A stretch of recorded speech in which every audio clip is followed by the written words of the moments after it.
Assalamualaikum warahmatullahi wabarakatuh. Saudara-saudara, kita semua sudah tahu bahwa perilaku dan tingkah laku atau karakteristik daripada Habib-Habib yang kasar seperti Rizik Syihab, Bahar Smith, Muhdor Tanggul, ya penampilannya alim, ya, pakai sorban, pakai jubah. Tapi begitu ceramah yang keluar dari mulutnya tidak sesuai, ya. Keluar semua itu si kaki empat tuh. Bagi Bahar itu yang namanya kaki empat sudah biasa keluar dari mulutnya. Begitu juga Rizik Syihab. Orang kayak begini kau ngaku-ngaku cucu Nabi? Mana mungkin? Yang namanya cucu Nabi pasti akan menyembunyikan gelarnya karena takut melakukan hal-hal yang tidak baik. Tapi kalau yang si Bahar, si Rizik Syihab dan kawan-kawan ini malah mengumbar kesombongan. Di dalam tubuh saya mengalir darah Rasul. Begitu diteliti, dimintain bukti, jong. Tidak punya bukti apapun. Ini kan berarti penipuan. Yang saya heran, kok ada aja orang percaya sama orang begini ya? Orang model-model begini tidak tahu dosa. Takutnya hanya pada tes DNA. Ayo kita lihat videonya saja ya, jangan lama-lama. Kita semua sudah tahu bagaimana kelakuan dan sepak terjangnya kaum Balawi Arab Yaman, yang terbayang di benak kita bahwa mereka adalah kaum barbar, jahiliyah, seperti orang yang tidak berpendidikan. Pada kenyataannya memang begitu adanya, mereka itu tidak malu-malunya mengaku-ngaku cucu Nabi, padahal kelakuan dan akhlak serta moralnya buruk sekali. Lebih buruk dari preman pasar.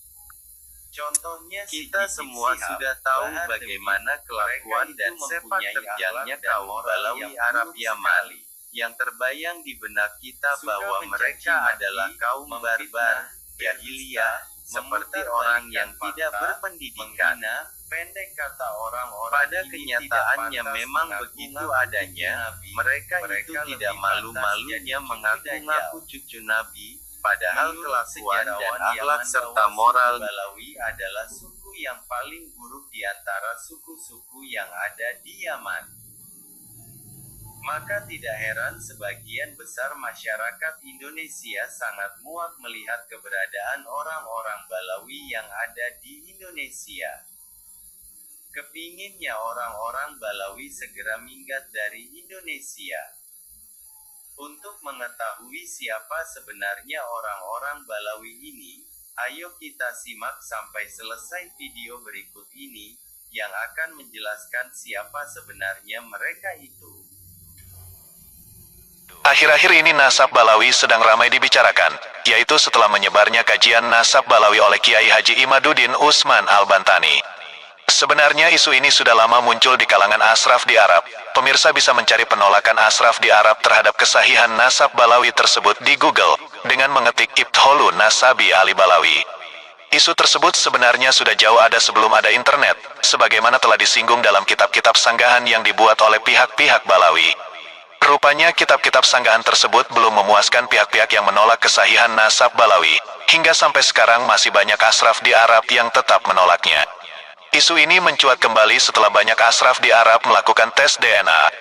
Dari jutaan Bani Hashim yang mengikuti tes DNA ini, kemudian ditemukan kode-kode khusus yang dimiliki oleh Bani Hashim, dan mengerucut kepada keturunan Sayyidina Ali melalui jalur Sayyidina Hasan dan Sayyidina Hussein. Rupanya banyak keluarga Balawi yang kemudian ikut tes DNA juga, dan ternyata mereka tidak memiliki kode-kode yang dimiliki oleh Bani Hashim tersebut. Nah, ini salah satu penyebab mencuatnya kembali isu tertolaknya nasab Balawi itu. Asraf di Arab yang selama ini menolak kesasihan nasab Balawi tersebut semakin yakin dengan penolakannya itu. Isu itu pun akhirnya sampai ke Indonesia, khususnya setelah beredarnya penelitian nasab Balawi oleh Kiai Haji Imaduddin Utsman Al-Bantani.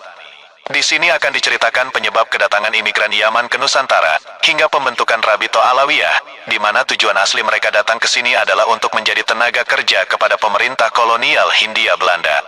Mereka, para imigran Yaman, baik yang Balawi maupun non-Balawi, pernah membuat keributan yang luar biasa di negeri ini, hingga membuat malu negara-negara Arab, sehingga dua kerajaan Arab berusaha mendamaikannya, namun kelompok Balawi tidak mau didamaikan, bahkan memilih untuk meneruskan konflik tersebut.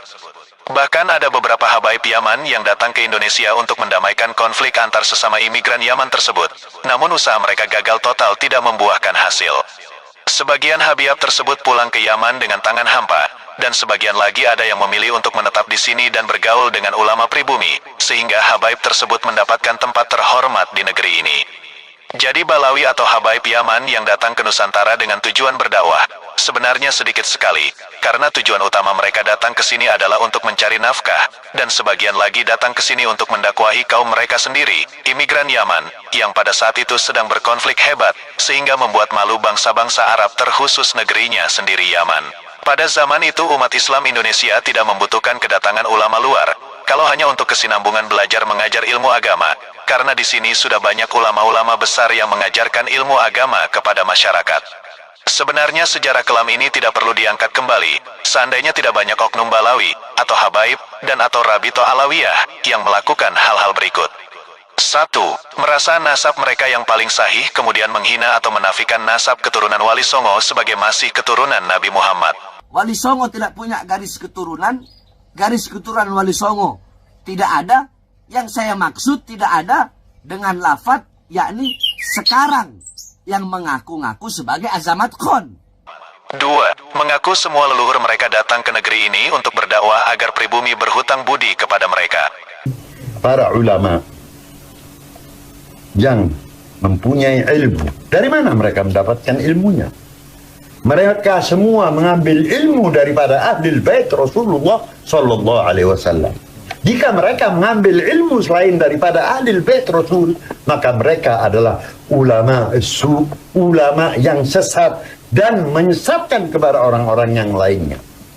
3. Belajar pada satu habib yang bodoh itu lebih utama dibandingkan belajar kepada 70 kiai alim yang bukan habib. Telapak kaki habib yang nakal, telapak kaki habib yang narkoba, yang maksiat, yang nakal, yang kotor, dibandingkan kepala kiai yang pakai sorban, masih lebih mulia telapak kaki habib yang maksiat tersebut. 4.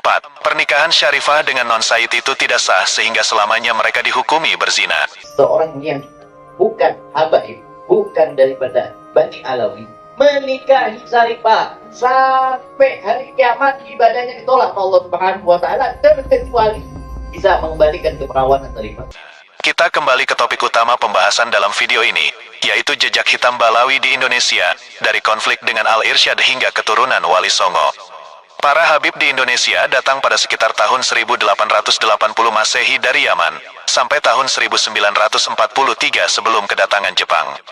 Di Indonesia, mereka kebanyakan tidak melakukan asimilasi dengan penduduk lokal. Dari itu maka mereka dapat dikenali dengan mudah dari marga-marga yang diletakkan di belakang nama mereka, seperti Asegaf, Alatas, Al-Idrus, bin Sihab, bin Smith, dan lainnya. Banyak habib yang mengatakan bahwa semua leluhur habaib atau Balawi Indonesia itu datang ke Indonesia untuk berdakwah. Bahkan Habib Taufik Asegaf lebih tegas lagi berkata, "Datuk kami datang ke negeri ini untuk mencetak kiai." Kita akui memang bahwa sebagian habib atau ulama Balawi datang ke Indonesia memang untuk berdakwah, walaupun perlu dikaji lagi siapa sasaran dakwah mereka.